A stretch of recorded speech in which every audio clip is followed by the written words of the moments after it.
What's up, everybody? What's up, everybody? Happy October 6th. I am Kaisa. I am Marrone, and we are the Daily Gaming News Channel here on Twitch. Thank you all for joining us, early gang. Good to see you all. What is up, buddy? We've got a lot of news set up for y'all today. We do. How are you doing today, Kaisa? I'm pretty good. Nothing crazy. Nothing crazy today. What about you? I'm doing well. Recorded a little bit for the podcast that I have with my brother, the Nerd Jocks podcast, and then Very nice. excited to jump back into some Star Wars Squadrons. Yeah. Yesterday went pretty well at the end of the stream. I had a good dogfight session. I was like, man, I really like this game. I'm glad it's living up to the hype. Absolutely. Today, we're going to start off with some Esports Roundup news, which is mainly focused on League of Legends Worlds. We're going to talk about how, of course, there are already cheaters in Among Us. Apparently, there was a Nintendo Switch Pro leaked by a retailer, so we're going to discuss that. And Facebook, I guess, accidentally banned a Fallout 76 militia roleplay group. Which I find hilarious. It is. Genshin Impact has 17 million downloads on mobile alone and an estimated $50 million in revenue since launch, which is wild. That is. Xbox Game Studios games have been played for a total of 1.66 billion hours so far in 2020. We're going to watch some, we're going to get into some Payday 3 as it's been reconfirmed in development with Overkill and Starbreeze. And then we actually have a back-to-back session of Watch and Reacts as we are going to do a 10 minutes of Need for Speed Hot Pursuits Remastered gameplay. And then we're going to watch some Godfall because there's new gameplay footage that came out regarding that. And of course, as always, as Kane threw it up earlier in the chat, what's in the mug? What's in the mug? Wow, mine's looking really frosty right now. I threw some ice cubes in there. Look at that. They're like, okay, so it's a cold beverage, a cold beverage. What's up, everybody in the chat? Welcome to the show. So we're gonna start off with Esports and Roundup. Cold Drink commented as we realized that it's a cold beverage. I love it. Cold drink, big fan. It is not iced milk, although I did debate putting milk in there. I was like, I don't really want to drink a cup of milk, but I don't think anyone would get that. So that's so true. It's just milk. So we're going to start off with the Esports Roundup with League of Legends news regarding League of Legends Worlds. So minor region teams have always played an odd role at the League of Legends World Championship, a tournament that tries to be both as inclusive as possible while also touting itself as the definitive best of the best teams in the world. Unless one is a fan, coach, analyst, or player from one of those regions, these teams are typically met with apathy at best and outright derision at their inclusion at the worst, with the middle being an odd and patronizing idea that they're just here to improve, despite these teams saying multiple times that they're there to try to win just as much as any other team in the tournament. So INTZ's jungler Diogo Shinny Rogue said this. I think the gap is closing, but one thing we have to remember is that these major region teams are like third or fourth seeds. It's a bit different, I think. The guys that are already in groups, in my opinion, are much better than the teams we've faced. So there's this gap between the middle tier teams and the best wildcard teams. And I do think that that gap is closing, but I think that the teams that are already in groups are much better. And there is a reason they're in groups, and we're in play-ins. Regionalism is still rampant in discerning how teams will clash at Worlds because we have so few international tournaments to look at. This year, we had none, save the 30-ping mid-season cut between top LPL, which is China, and LCK, which is Korea teams, with two China teams making the finals in Top Esports and Fun Plus Phoenix. The perceived strength of a region should always be considered, but in context, not as a one-to-one transfer of power, as it arguably was in the bygone days of South Korean dominance. And China has had some of the best teams in the world over the past few years, but that doesn't automatically mean that the last place LPL team from this summer, Dominus Esports, would automatically beat Team Solo Mid, especially not in a single game format. And there's also a difference between the top teams from a region and their fourth place seeds, even if the region has a wealth of domestic talent. So if you hear about League of Legends esports, people used to say, well, all of Korea has the best teams. Now a lot of China teams are actually doing really well. But America's Team Liquid just beat last year's finalist G2, which is a European team in a match today. And Europe's Fnatic just ended the undefeated streak of Korea's Gen G. So it looks like regionality isn't necessarily a defining factor anymore. And if you say you support North America League of Legends teams and someone says NA sucks, you're going to say, well, NA just beat Europe. So you can't just throw that around. It's not true anymore. You can't just 100%. say like just because a team's from a certain region, they're automatically going to win. Well, yeah, that's a great observation too, because that's just sort of kind of how it is with a lot of sports in their or infancy stages. I mean, we're still in that early stage of esports. We see it growing and maturing into what will one day probably be just an internationally recognized uh, uh, tier of sports next to traditional sports, right? It'll have Mhm. that grand stage on a global scale among society. So it is moving into that place, and that's where this change needs to shift in how we perceive what region is what and what necessarily dictates who's the best team or the better team. Right. And I think like within regions, we should look at, how they scout for talent. I recently saw that, some players refuse to play in scrims because they don't want to be replaced as being, first pick on the team or being the starter team. They won't even scrim against their own team because they're scared of that. They're worried about that. And apparently, in some regions, they don't really foster talent. There's no like pipeline to being a pro. It's just kind of like people just get picked and chosen, which I think overall will lead to lower teams, because why would someone dedicate their entire life to maybe being a pro, Yep. instead of kind of going through a tried and true track of more likely getting there. Yeah, I couldn't echo that more. What is up, Philip? Yeah, actually, someone in the chat, Crispy, is somebody I used to play a lot of Rocket League with, and we had that conversation all the Nice. time, which is like, Mhm. Rocket League is one of those games in esports that you could try your hardest to grow, and you could become a really good player. You could just be a Mhm. really good player, but never get the chance to play on a professional team because there doesn't seem to be that same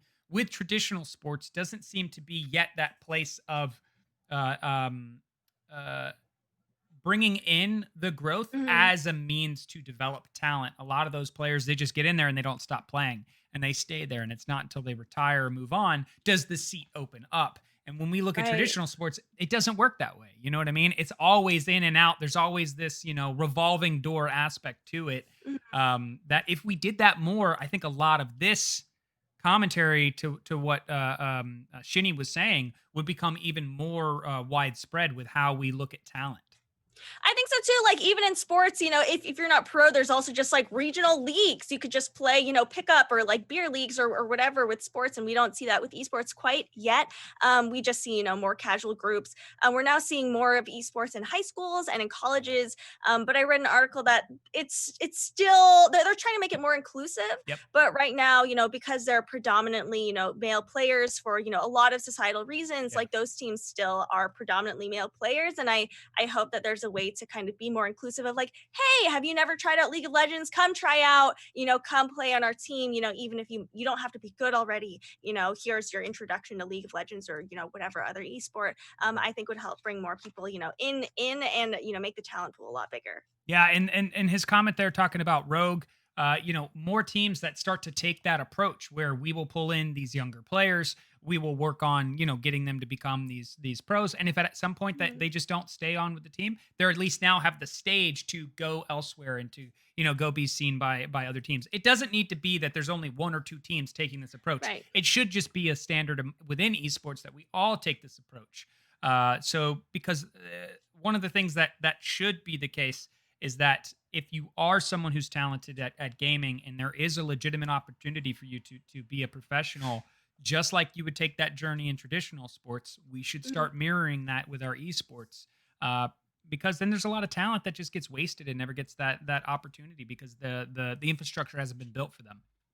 It hasn't, and right now esports is, it's growing, but it's still relatively small in that a lot of mainstream people might not know about it, or maybe there aren't a lot of there are less people playing a certain game than people playing a certain, traditional sports game. But that's also because, as you said, as we've been saying, it's not really as accessible, or maybe the infrastructure isn't quite there yet. I hope we see in the future that it's more open and less, less gatekeeping, Yeah. and there's more opportunities for people to play that want to play, instead of just seeing this as a niche thing where, as we said, only a few, select players succeed. Yeah, and like Philip was saying, maybe questioning, does 100 Thieves kind of fit in that in between? I think they do. I think there is an argument to be made that they seem to try to be doing that. And I love the quote from Cold Drink saying, "The saddest thing in life is wasted talent." That is 100% a true statement. No matter where it comes from, we recognize that when we see people who are talented in any field, we want them to grow in that field, because there's something special about a human being that has this gifted talent to them, and they work on it, and they're given the environment and setting to become as talented as possible. Right. I hope we see more avenues, for people to be able to play. Crispy says, sign me up for the DGN esports team. Let's get it LOL. going. That's the second comment on getting some sort of org going for DGN. Yeah. So maybe, who knows, maybe this will start to grow, get some organizers in place, and get this DGN system rolling. Maybe we'll get it rolling. We'll see. But our next topic for today is about Among Us, and how, of course, there are already Among Us cheaters. I guess we shouldn't be surprised by this, but honestly, with this game and just knowing what this game really entails, come on. Because look, if it's possible to cheat, someone's going to cheat. And it doesn't matter how low those stakes are. Case in point, a handful of weeks after becoming a Twitch sensation and social deception game Among Us has now got its problem with cheaters. So there are two ways to cheat in Among Us. The first is by joining public lobbies with friends and sharing information through a back channel. The second is the more traditional video game cheating method, which is using cheat software, i.e. straight up hacking. So the first method relies on the fact that Among Us is about discovering or concealing information, the identity of imposters aboard a spaceship. And that means everyone has to play along for it to work. It isn't fun if dead crewmates simply tell the other living crewmates who killed them, revealing the imposters from beyond the grave. They can't do that with the in-game chat, but it is easy enough for those who know other chats outside of the game, like in a Discord voice channel. So that's annoying, but the only way to stop it would be to stop people from playing with their friends in public rooms, which is, part of the fun. Perhaps there's going to be a solo queue playlist of sorts where, it's confirmed, no one's playing with a friend. Yeah, and more concerning are that there are mods that give the game hosts and players direct control over the outcome of a match. Yes, one mod demonstrated for us that we got to see allows the host to always be an imposter, which is the most desired role in the game, and it includes an option to turn off the kill cooldown, as well as other nefarious toggles. And last week, the Among Us programmer and business lead Forrest Willard told Kotaku that he and developer Innersloth are working on an account system, as well as both server and client-side hack prevention. And this is what Willard wrote. I'm sort of scrambling to get all the right people in place, but I'm attacking it from multiple angles. So it can get better in many ways, hopefully all at once. It makes sense that the developer wasn't entirely prepared for this. Among Us very quickly went from having a few thousand players at a time to hundreds of thousands. Another recent hit, Fall Guys, has had a similar problem. The low stakes battle royale game seems silly and full of randomness, but we've been seeing a lot of cheaters in that game. And so as a result, developer Mediatonic turned to Epic Games and its easy anti-cheat system for help. It's the same anti-cheat system used by Fortnite, Apex Legends, Halo, the Master Chief Collection, and many other competitive games. For sure. And just like Go and Philip and Crispy and everybody was saying, it's like, if people can cheat, they can cheat, but why? What's the point? We're really hacking in a party game? Because the price of owning a successful multiplayer game in 2020 is scrambling for anti-cheat tools. And it doesn't matter what kind of game it is. If it's at least a little competitive and popular, it's going to get cheaters. So cheaters have been, the theme of the year, it seems like, especially with Warzone, having a lot of cheaters, banning a lot of cheaters, some unrightfully so, some rightfully so. It seems like with every, major multiplayer game, this is a big issue. With going into a public lobby and having people, cheat on the back end, I think sucks, but, I guess it's kind of warranted. Maybe you just have to take that into your strategy. But straight up, making it so the host is always the imposter and those kinds of things, I think should, not be, allowed, or, the programming shouldn't allow it at all. Yeah, this is the part of like I think it's just a byproduct of the quarantine, people sitting around not doing anything. That you have these individuals who either they understand the popularity of something, so they're willing to go in deep into the code and manipulate and create these things because they're very profitable. If you create cheats for some of these games that reach millions of players and you just get a small percentage of them to pay a monthly fee in order to use your cheats, you can make a very good living over just doing this. So it makes sense that people would pursue this and create it. But at the same time, it's like, yeah, you're serving yourself financially and ruining the experience for everyone else. It's unfortunately, I think it's creating a really big black eye on gaming currently, as all of us are just trying to escape. It is. Sequasi says that you were in a game where it just auto skipped votes, which is so annoying. That means you can't win. What's the point in playing? You would just DC. Why would people willingly make games unfun, especially with Among Us? That it is fun if no one's communicating with each other. I had, I've played with a private lobby, and I feel like private lobbies are the way to go with a lot of these games, especially multiplayer games. But I also know it's like way harder to, get together. And if the point is just to hop in and play a few games, I feel like I'm going to be tentative or hesitant to go into a public lobby, knowing that people could totally be colluding on the back end. Yeah, and I think when you create, a party game, you're not thinking someone's going to start cheating. You know what I mean? That's like if No. you started playing the Jackbox Party Pack and you knew someone was cheating, you would be like, "What? Right. Why are you doing that? Like, what? Yeah. You need to win that bad?" So it's this weird kind of place that even something like Fall Guys. I think when we started to see the rampant Fall Guys cheaters, we were like, "Really? Like Fall Guys?" Like I get kind of Call of Duty because if Right. you think of not Call, yeah, Call of Duty because you think of Counter Strike and you think of all the different first person shooters that get cheaters in it. But then you look at Fall Guys and you're like, "Really?" And now Among Us, it's like, how low is it gonna go? You know what I mean? Yes, Crispy says people need to learn how to have fun in games again. It's not That's a all good. about winning. Yeah, It's about having a good time. yeah. There is a process in developing and becoming a better player that some people are like, I don't want that time anymore. I got to be the best right here, right now, and I'll do whatever it takes to get there. Wild. But our next topic is about apparently the Nintendo Switch Pro has been leaked by a retailer, according to comicbook.com. This is an interesting one because we did speculate on this. We talked about how this could be a rumor, and it looks like it's been leaked by a retailer that next year Nintendo will add the upgraded version of the Switch to the already existing Switch and Switch Lite family of consoles. And the leak comes from the way of Media Market, which is a relatively major retailer in Europe, which recently updated its website with multiple references to a Nintendo Switch Pro. In fact, the console will populate when searching for the Switch, Switch software, and Switch accessories, or at least it did when this was discovered. And by the time that we are, you're hearing this, it is possible that that has already been erased from the site. So, unfortunately, this is all that has been leaked. While there are multiple references to a Nintendo Switch Pro, there are no details shared about the console, which does possibly point to these being placeholders based on all of the rumors of an upgraded Nintendo Switch that have been circulating lately. And so while Nintendo never mentioned the upgraded Nintendo Switch or muttered the words Nintendo Switch Pro, these rumors, like we've reported here on DGN, have been rampant and growing and talking about this because of the next gen PlayStation 5 and Xbox Series X consoles that are about to release. So while it seems inevitable that Nintendo will release an upgraded Nintendo Switch, it probably won't come out under the moniker Nintendo Switch Pro, or at least it won't match the naming conventions Nintendo has established with things such as the Nintendo Switch Lite. So, so far as we've heard, Nintendo has not commented on this Media Market leak, and it's unlikely it will, as the company has a pretty strict no comment policy when it comes to rumors, reports, leaks, and anything of the unofficial and speculative variety.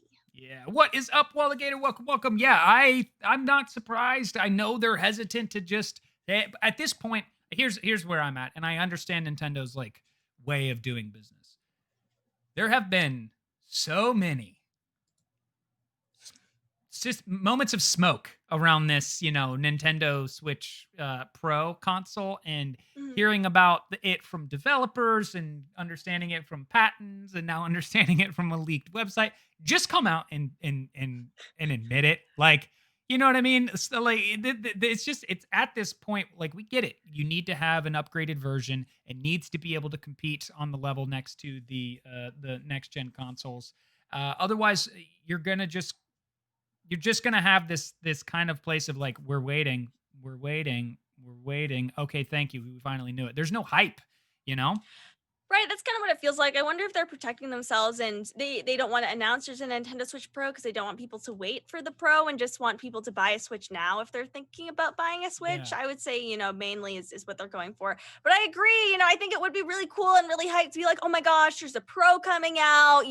Are they gonna have, limited edition like an Animal Crossing Pro or anything of the sort? I think it would be exciting if they announced it, but Yeah. I guess I get why they aren't yet. They could do the tiniest little like CGI intro and showing maybe just, a Nintendo Switch in the back with like a dimly lit light or whatever, and just Right. be like, it's coming It's here. 2021 or whatever. And that's all you got to do. And the hype will just get behind it.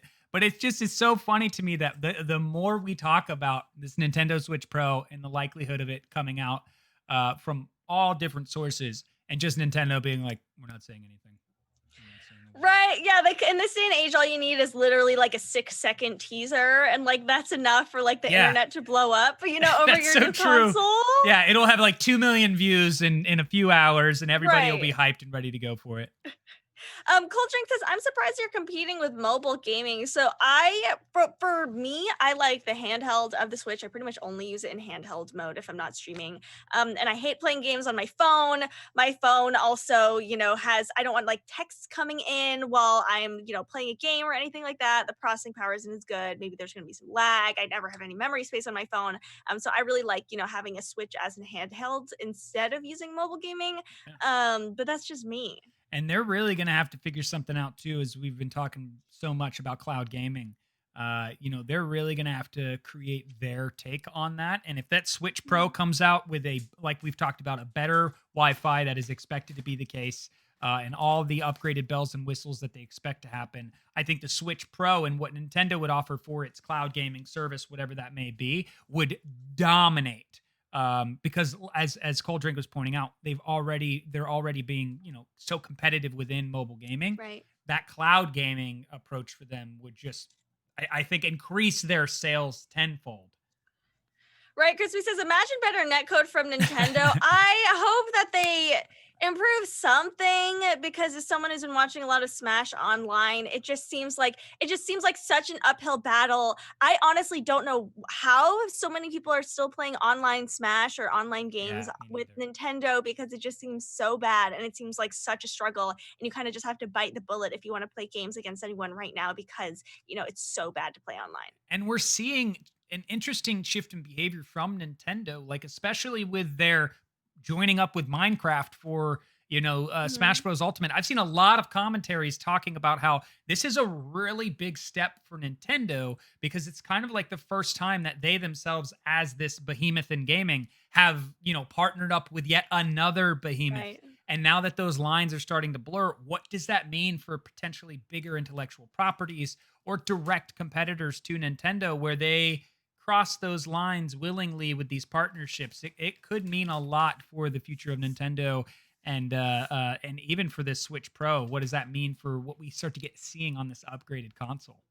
That's a good point. I hope the Switch Pro is going to be cool. I hope they announce it soon. I hope that there's a way to like Ethernet cable, something Please. in, so you're not on Wi-Fi, please. Please. It's terrible that if you're downloading any digital games, it takes like 3 hours sometimes, depending on how big the game is, with that. So hopefully, we'll get more information on this sometime soon. And I love how it goes like, look, I play Tetris 99 at the bar. Like, yes, I still see people whenever I'm out and about and I'm actually seeing individuals, out or whatever. I'll see the random, Switch out in the wild here and there. And I just do feel like there is that element of, like we were talking about, if the internet capability of the device was stronger, you'd probably see, more of it being used.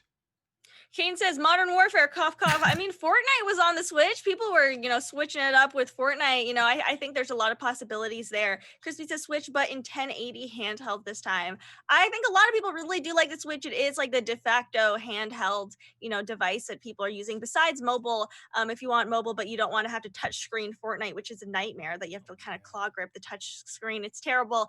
I think, You just Switch saying is that that made me cringe. Claw grip a it's touchscreen for it's Fortnite? No. terrible. So I think the Switch is really well positioned to, dominate even further, especially if they expand their horizons. I don't think anyone really anticipated this Minecraft collab. There No. wasn't, any buzz, and people are like, "Oh, it's definitely going to be Minecraft. It's time." No, no one expected it. No, that it was so left field. It was that moment of being like, "What's happening at Nintendo? Are Yeah. things changing? This is great." What? But you know what's What? not changing? Is Facebook repeatedly making mistakes, or so they claim, because there was a Fallout 76, a military group, a militia roleplay group that got accidentally banned from Facebook. So I think this is kind of hilarious. So in September, Facebook broke down its latest steps to keep Facebook groups safe in a lengthy blog post that included a recap of prior events to curtail groups that promote violence. It said that we banned a violent US based anti government network connected to the Boogaloo movement, which I believe is white supremacy. I'm not quite Hmm. sure. And removed 106 of their groups, it said. We also expanded our policy to address organizations and movements that have demonstrated significant risks to public safety, including QAnon, US based militia organizations, and anarchist groups that support violent acts amid protests. So I would be it would be odd if you were just this role-playing group with friends and you found that you were included in these groups known as the Free States Militia, which is fairly generic sounding as the name goes, but it's not out of place amidst names like Michigan Militia and Missouri Citizens Militia or the Ohio Defense Force. It's very different from all of them in one big way, because it's not actually a militia group. It's a private Fallout 76 role playing group on Facebook. The creator of the group, named Bobby, told PC Games that he first realized something was wrong when he tried to check on some lore he'd posted in the group and found he couldn't log in. So he said, after restarting my phone with no luck, it became clear that my account had been disabled. I tried to contact the other leaders of the group and found they were all unsearchable. We eventually got in touch through a PSN message, and we were all found to have had our accounts banned from Facebook and our Free States Militia game page removed. It's not known exactly what caused the group to be banned, but some combination of the word militia and the role playing commitment of its members obviously resulted in a false positive. Bobby said group members tell stories in character and also interact with other lore based groups with names like the Vulture Raider Gang and the Enclave Armed Forces. A Facebook spokesperson apologized for the mix up and suggested in a statement to Kotaku regarding this that an automation error was to blame. We have both AI, this is what they said. We have both AI that detects these groups as well as 15,000 human content reviewers, but occasionally groups are removed in error. If we detect a group is connected to a dangerous organization, we may remove the group and associated admin profiles are disabled. Ironically, plenty of Facebook groups claiming to represent real life militias, including the Southwest Missouri Militia, Michigan Rising, Michigan Whitetail Militia, and the Southern Texas State Militia, continue to operate on Facebook. Unsurprisingly, those are still there, but the role playing group for the video game is gone.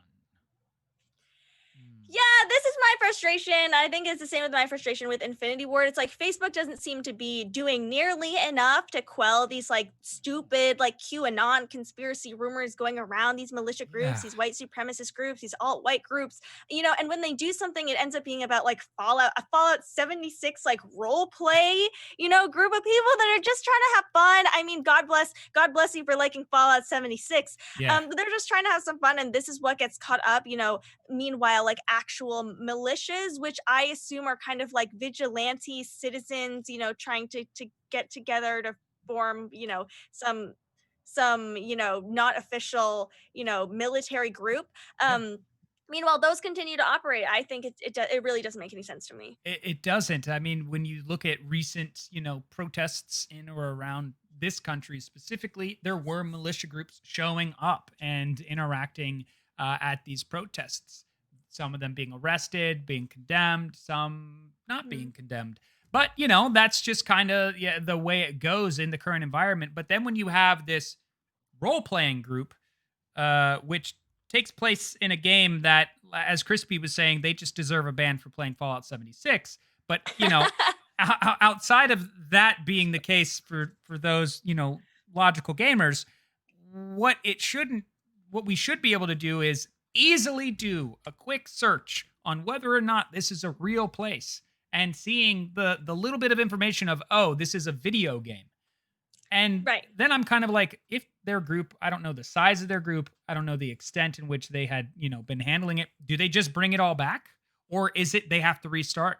Like, do they have to start over? Do they have to start over their accounts? What Mhm. is it for them? Where is the apology with the actually the gesture of righting the wrong because Facebook admitted it was wrong?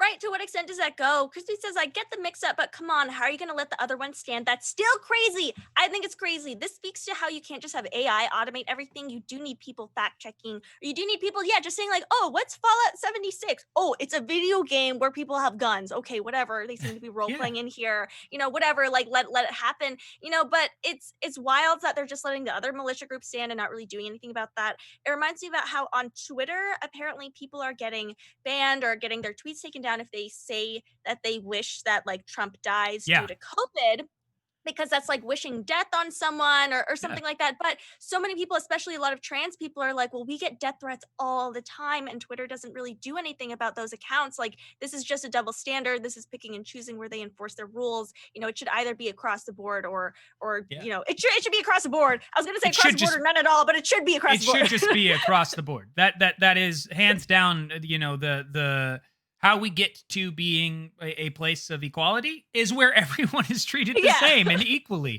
So as long as there's no divide in that regard, then it's not a case of like not feeling like you're treated equally. So I get where this group is coming from, maybe not wanting to make like a big stink about this, but the fact that it's caught, major news for video games, from a source like Kotaku who's reporting on and addressing it, is just that continued perspective towards Facebook and how they seem to just willingly at times mishandle things. I know, right? It seems like they botched this on purpose or something like that. Like Yeah. this is getting, attention from this is from PC Gamer, our story. But like it's these actions have consequences to them. It just might be like a little ban, but people are gonna take notice. Social media, I hope, runs its course. I hope, this brings to light more of just how Facebook does a great job at, botching its censorship and its rule enforcement. 100%. And our next story is one that I think is this is really cool to see when you hear a game doing this, because Genshin Impact is truly making a huge impact as it has 17 million downloads on mobile alone. And they have estimated this is a game you can play entirely for free, have estimated $50 million in revenue since they've launched. So the free to action RPG arrived on PlayStation 4, PC, iOS, and Android on September 28th, and mobile analytics company App Annie posted the downloads milestone on Twitter on October 4th. So this is what we've learned, is that honestly, a huge early uptake for a game means that it is already or could already become a top grossing mobile title, which this one has across Asia and US. Now, Daniel Ahmad, a senior analyst at Nico Partners, estimated the game's grossed about 50 million in its first week, with the majority of that revenue coming from China, Japan, and the US. Ahmad explains that the game had more than 20 million pre-registrations prior to launch, of which more than 5 million were from outside China. This is a huge achievement not just for a Chinese developed game, but for a new original IP too. So Genshin Impact has been compared to The Legend of Zelda Breath of the Wild, which we talked about this on a previous episode due to its visual aesthetics and design. The game is an open world action RPG with gachapon elements, and it already has proven to be quite the success on social media, and a Nintendo Switch version is currently in the works too, with a release date unannounced. It's the latest in a series of Chinese games that have caught Western attention, which Ahmad says is part of a deliberate attempt to crack new markets. As the mobile games market matures in China, developers are looking to reach new players, both outside China and on new platforms. Both small and large Chinese studios have been investing in more robust experiences that can scale to console and PC. As many have seen with previously announced games such as Lost Soul Aside, Bright Memory Infinite, and Black Myth Wukong, Chinese game developers are beginning to make their mark in the West. Ahmad continued by saying this: while the distribution and monetization model for Genshin Impact are already accepted in China, the game is popularizing AAA free-to-play and gacha games in the West. Now, developer Miyoho has worked to ensure that gamers can play the title without needing to pay to progress, while still being able to monetize from those who want to pay and obtain the best characters and equipment earlier. I've been seeing a lot of tweets where people are saying, like, don't spend money on Genshin Impact, don't spend money on Genshin Impact. Or like, I want to, I shouldn't, I want to spend money, I really shouldn't. I mean, I haven't played the game yet, but it looks beautiful. It looks really fun. People say it's just like really peaceful and really enjoyable. And it seems like there is, we're seeing more that there is, a lot of ways you can spend money in this game, but it seems people, can still really enjoy it, even if they don't. Which is what we've had that conversation on, is like, if you're a free to play game, truly make it free to play. Give the players the options to grind their heart's content and complete your game. And if they so choose and want to put money in to get some of that stuff earlier, they can. Mhm. And that, what you're seeing is 50 million in 1 week, with that being the approach, can Mhm. benefit you and can truly pay off. I'm taking a picture of chat and sending this to Sean as Kai says, Sean just spent 100 USD on that game, which is so funny. I'm totally going to make fun of him for that.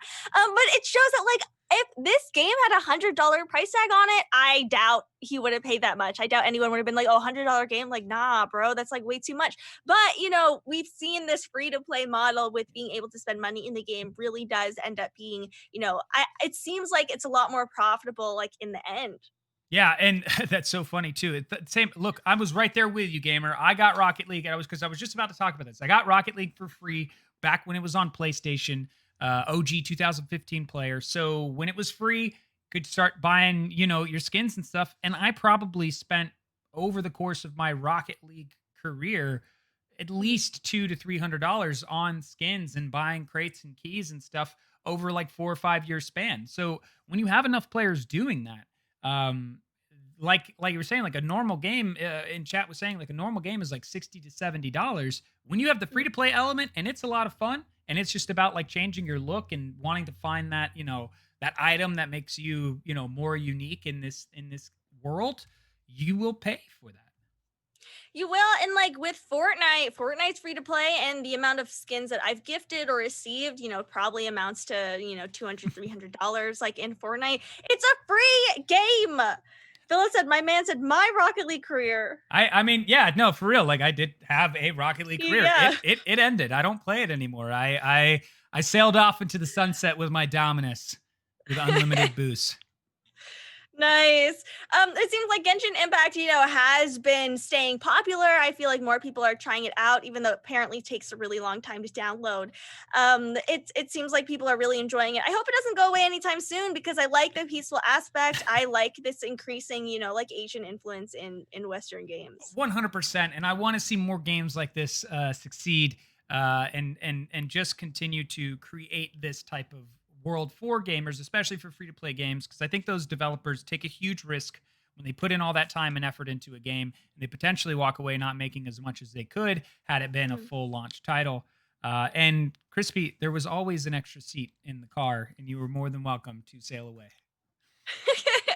Well, our next topic is Xbox Game Studios games have been played for 1.66 billion hours so far in 2020, further proving that 2020 has been a great year for staying inside and playing video games. Did you say billion? With a B, yeah. Okay. All right. That's really hard to process. So, Xbox marketing boss Aaron Greenberg shared the clearly dizzying figure in a rundown of impressive stats on their Xbox Wire blog. That figure of 1.6 billion hours played is only year to date. We are in October, and Greenberg confirmed that it's a record for the company. So the average worldwide life expectancy for humans is 71 years, according to a 2015 study by the UN, which means those 1.66 billion hours of playtime equal 2,669 average lifetimes for theoretical people who only ever play first party Xbox games, never stopping to eat, sleep, or even try Mario Kart. Technically, the math works out to 2,668.98, so the last person would only get to enjoy a few months of retirement after their 70 years of gaming service. I mean, it's fun with arithmetic aside that these play hour figures are the kind of metric that you should expect to hear a lot more from Xbox in the future because that Game Pass that we have talked about has become a cornerstone for Microsoft's gaming business model. It's becoming less about the number of games or consoles sold, and it's much more about how the company can engage its subscribers. With Xbox Series X and an impressive slate of upcoming Xbox Series X games on the way, we'd expect those numbers are only going to keep climbing in the years ahead. And I also wanted to add that in our increasingly dystopian universe that we live in, I also assume those numbers are going to go up because as there are more wildfires or, natural disasters or pandemics where we all have to stay inside and can't really do anything, what are you going to do besides play video games? It's that's so true. And the other thing too that this goes in line with what we've been talking about for Xbox. Like there was a recent Twitter exchange between Larry Herb and an Xbox consumer who was saying they're upset with the fact that there are games that players can play on PC as well as Xbox. And Herb had this response, which was just basically, we're about creating bridges and not building walls. And it was like this really powerful response that is going in line with what we're seeing here with 1.66 billion hours played. Is Microsoft is really focusing on how do we provide a service like the Netflix of gaming, which they are doing, where it allows PC players and Xbox players to play together and get to experience all of the library that they have and allow us to have the kind of fun that we've been wanting to have for some time. They have such a massive portfolio, especially with the acquisition of Bethesda, Softworks, and ZeniMax, and with Minecraft. It seems like they're really in a great spot. They're really set up well for the future. That they're going to be, the dominant, perhaps, figure in gaming when it comes to the actual game library that they oversee and that they control. Yeah, there is. This hasn't been confirmed, and I think I think they're probably going to do it. But there's also with games like Cyberpunk 2077.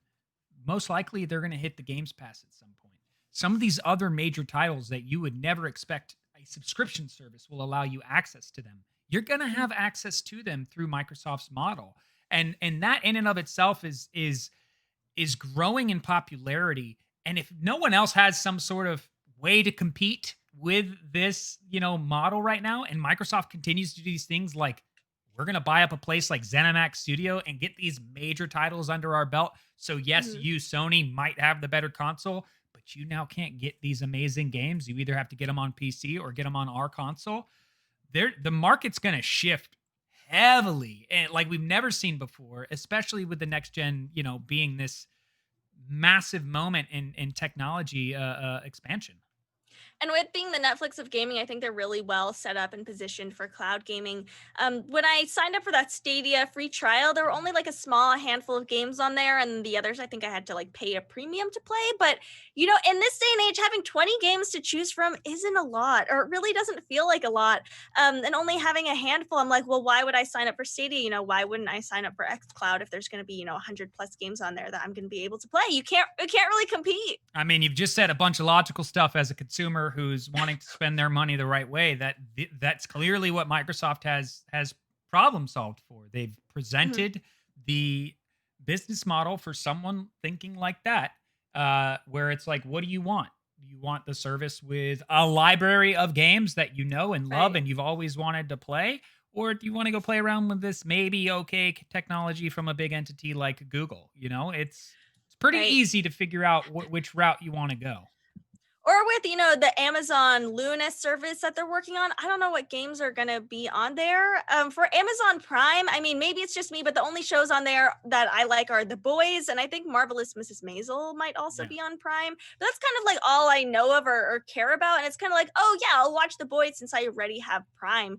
I don't think that Prime is the premier place to, watch TV shows. Yeah. I wonder if it's going to be the same thing with Luna, if people are even going to if people are even going to use it. Because if you don't have a good enough library, people aren't going to want to sign up.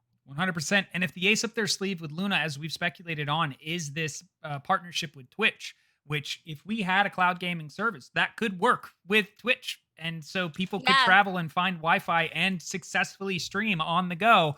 That in and of itself would allow it to be a direct competitor to Microsoft, where you'd probably see these distributors and publishers want to put their titles over on the place where, a game like Among Us is so popular, and that it works for them in business for streaming. It would be so huge. I don't know if they realize how big it would be, because the amount of people, especially on, like Gondok that we've interviewed, and we're like, oh, why don't you stream? And people are like, well, I only have a laptop. I don't have a good enough computer. I only have a phone. And like, you can stream with just your phone and just your camera. But if you want to play a game, a lot of people don't have, the hardware to be able to support it. But if you could play, via cloud gaming, and it's a lot less intensive on your computer, they could see a lot more streamers. They could see a lot more people using Twitch, because people want to, but, they haven't been able to get over the hurdle of, the amount of money that you have to invest to be able to play games and stream online. So I think it would be a great way for them to, increase their base on Twitch. 100%. I couldn't agree more with that. I know one company that we're about to talk about has increased its base a little bit more, because they've been quiet for quite some time, but it has been reconfirmed that Payday 3, if you've ever played the Payday series, it's so much fun, it's extremely popular, is in development with Overkill and Starbreeze. Publisher Starbreeze and developer Overkill have reconfirmed that Payday 3 is in development. The game will be the first entry to the series since Payday 2 launched in August 2013. This is an important release for Starbreeze in particular, as it could make or break them as a company. The news came via a post on the official Payday 2 Twitter account, and it seems to be very encouraging for fans of the series. And that post, that tweet, confirmed this, that the game is being built on the Unreal Engine, presumably Unreal Engine 5, and that it is in the design phase. At this point, the developers are probably looking at putting maps together, building weapons, and making each match feel fun. Part of what made Payday 2 so enjoyable was that feeling of being a criminal, but also the balance of the combat and the overarching objective that makes it addictive, the playing with your friends. It's really unlike anything else out there. Starbreeze needs Payday 3 to pay off for them. The company filed for reconstruction 2 years ago, and they've still not fully recovered. This is a process the company has had to go through in order to avoid bankruptcy. If they don't manage to release a profitable game soon, it could all be over for them. Their hopes are in Payday 3, a game which could attract a huge number of players as Payday 2 did. Currently, there are no games confirmed for next-gen consoles that offer anything close to what the Payday series does in terms of unique gameplay. If the game launches within the next year, then it could save the series from annihilation. And of course, with all that language about this company will live and die on the success of this next title, they come out with crossplay, this game will do very well. If they maybe find a way to take the free-to-play approach with this game will do very well. If the models that they present allow this game to thrive on its own, kind of like what Bungie did with Destiny 2, where they've really just switched to it. Yeah, you call it Destiny 2, but now it's just really, Destiny in the Destiny universe. If they create Payday to be like that, constant updates, this kind of like live service going on where you get to play with friends and you get to upgrade your criminals and your groups and your teams and, become like a notorious group amongst other groups in their game. They're finding a way to work that in. That would be the model that I personally believe would allow them that success to, avoid annihilation. It's scary to think that, they're really banking on this game. This game, really does have to make a lot of money for them, else they're going to go under. Seems really scary. I think that this game does have a lot of potential to make a comeback. It's about being like criminals. It's about being robbers. So much fun. We don't have a game that's out, that's like that right now. No, it was like you would describe it as it was like Left 4 Dead, but with the cops versus robbers type. That's so cool. Is the best way to describe it. And if it got to the point where they were like, you can have these AI teammates of cops in this lobby and have player controlled, cops in that lobby trying to stop the robbers, there'd be a lot of that, continuation of fun, but expanding it when it's crossplay, which it looks like every game is moving towards. Because then you have now it's not just PC players locked with PC players, but now everybody gets in lobbies together and gets to have a lot of fun. Payday, I remember fondly the times that I put into Payday 2. Do you think we have time to get into this 10 minutes of gameplay? We do. So slotted up? actually, we'll do this. Let's ask chat. We have 2 10-minute videos of gameplay, which will round us out, and we're right near that. We either have Need for Speed Hot Pursuit, which is a remastered that is coming out that we can show that, or we can also show Godfall, which is a game releasing for PlayStation 5, and they released some gameplay footage of an intense boss fight. And what is up, Odo? Welcome. What is up? Finally able to catch it live. I love it. Yeah, Need for Speed or Godfall is what we've got. Kai says Godfall. I hear Godfall. Anybody objects to Godfall, that's what will make it. It was the first one to go in there. It is the first one going once. Godfall okay, times so 3. All right, it's Godfall times 3. So Godfall, as we know, is this first of its kind looter slasher melee action RPG where Aperion is this precipice of ruin. That is the location, and you are the last of these Valorian knights, godlike warriors, who you're able to equip valor plates, these legendary armor sets, and they transform you into unstoppable masters of melee combat. And you're going to tear through your foes, you're going to climb through elemental realms, and you're going to challenge the mad god Macros, who awaits you at the top. And this is coming to PlayStation 5 and the Epic Store, in the Epic Game Store in holiday of 2020. So let's take a look at some of this gameplay, and we'll talk through, some of the key features as well. Turn up the volume. Kaisa, do you have it queued up? Yes, I'm ready.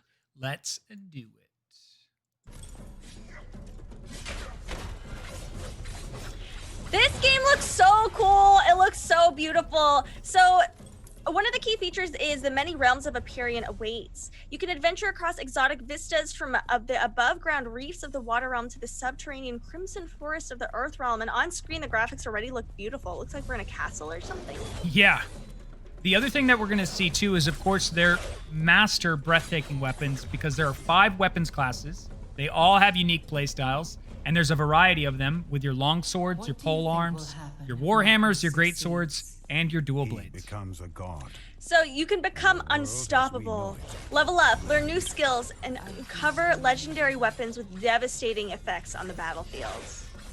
And like mentioning before, you get to unlock this godlike armor, which is going to protect you in fights like this. And you have 12 valor plates, divine, zodiac-inspired suits of armor that empower you to shred your enemies between you and Macros.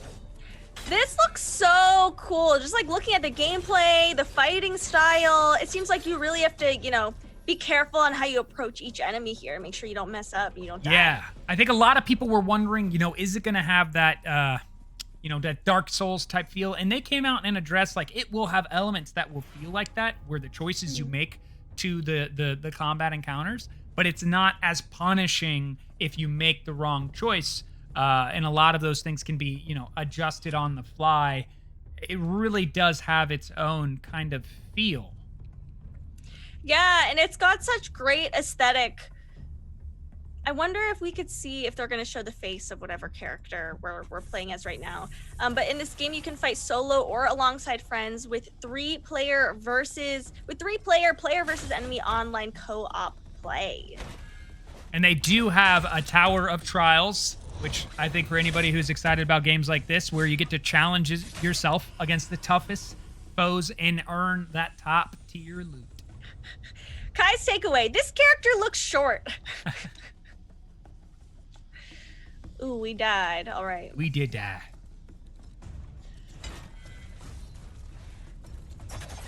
So Godfall will be among the PlayStation 5 launch titles, releasing on November 12th in North America and November 19th in Europe and the rest of the world. It's also coming to PC via the Epic Games Store as well. Yeah, we know about that partnership between Epic and PlayStation. Not surprising.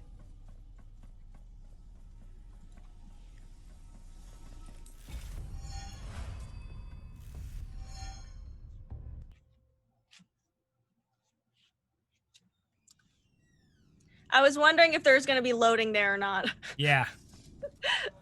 It was still pretty quick. It was quick. It was like, okay, a couple moments and now we're here.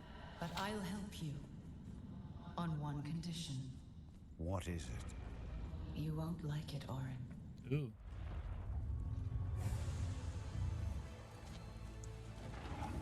Always love it. I'll help you on one condition. Okay. This almost has like Final Fantasy vibes to it. Totally. All right. Cool. Okay.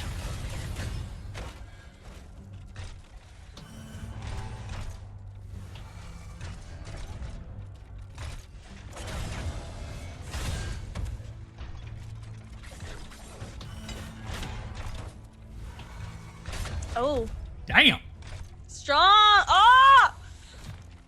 Run! Oh, that slide was cool. The camera changes are cool too.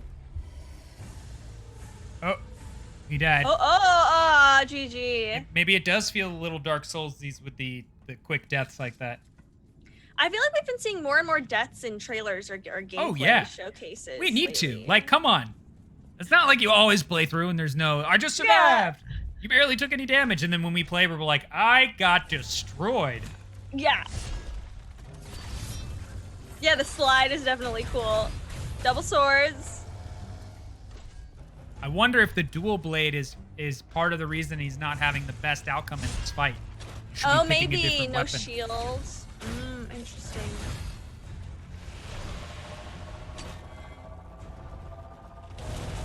Oh, charging up. Another death! Oh my god! That was an insta-death. Oh. Whoa. Wow. Wow. It goes like, yeah, got barbecued.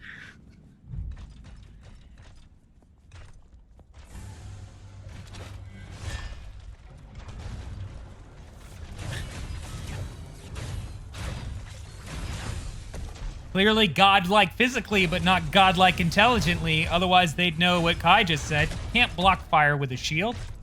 No, you can't. And thank you, Lady Spain, for giving us up to the community. Thank you so much. Gamer, thank you so much. Hey, love it.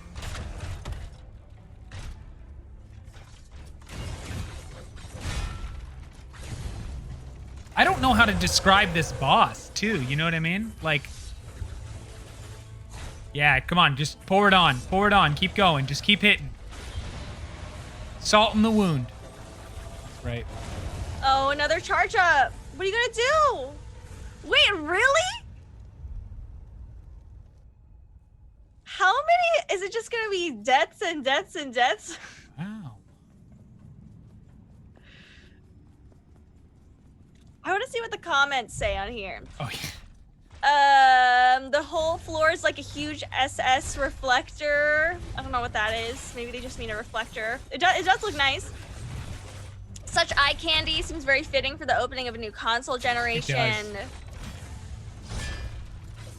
This has that same feel that the game Rise did for the Xbox. I forget which console they were showing Rise off for the new Xbox. This has that same feel, like it's eye candy. It looks like it could be a lot of fun. Yeah. Hopefully it delivers.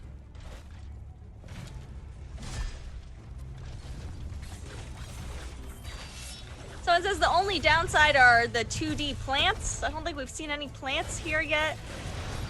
Get away, get away, get away, get away. Is playing. Yeah.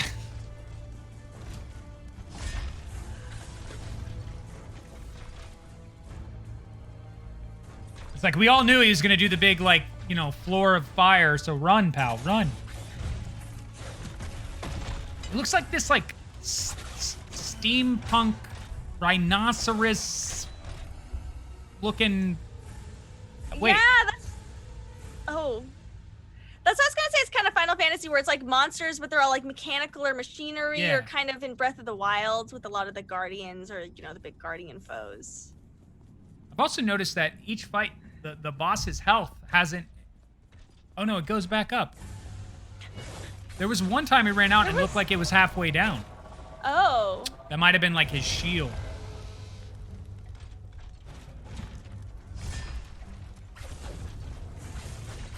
I might have to get this. I mean, I'm hyped for Miles Morales, but I might have to grab this. Yeah, this game, like, this fight looks hard, but it definitely looks doable. Like, you're still getting damage done you know, on the boss. Like, you can get there. You can win. Boss two-pieced half his health. God. On the way. What you gonna do?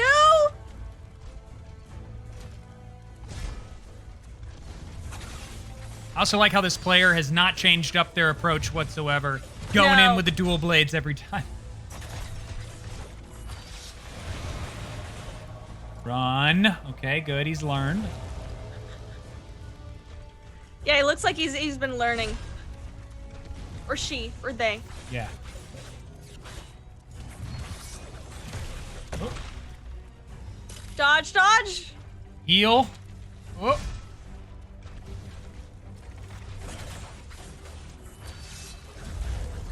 Oh, snap. Whoa. Whoa, whoa. What is that? Oh. Oh, yeah. The boss is like, I don't want to die, so I'm pulling out the moves you haven't seen yet. Oh. Throw in the shield. What? Oh, wow. Oh, my God. God. This looks tough. Come on, run, buddy. Beat. Oh, my God, no. That boss is dropping like mini hammers of dawn.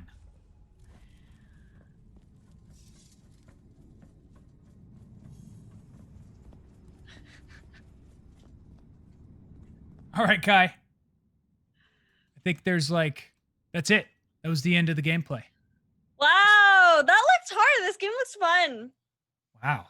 The bosses look fun. I might need to add that to launch day for the PlayStation 5. I definitely want to be playing this game. Absolutely. But that does bring us to the end of the Daily Gaming News Hour as we finish off with some amazing gameplay of Godfall, which is releasing for the PlayStation 5 and shortly after will be on the Epic Game Store. Thank you so much for joining us today. We had such a blast. We're going to be playing reruns right after this. And if you have any requests, suggestions, any developers you want us to interview, send them over to us at !mailbag. The link is right in the chat. Yeah, and oh wait, one quick second. Did anybody guess the drinks? Did we guess what's in the mug? I think so. I don't know. Well, I'm just going to reveal that I just had black coffee. So that's what I was. So when Kane was like a coffee of some sort, I was like, yes, maybe, but what kind?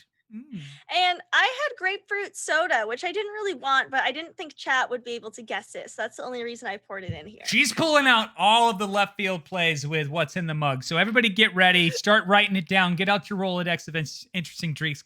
Kaisa is coming for it. I love it. I'm trying my best here. Bamboozled again. LOL.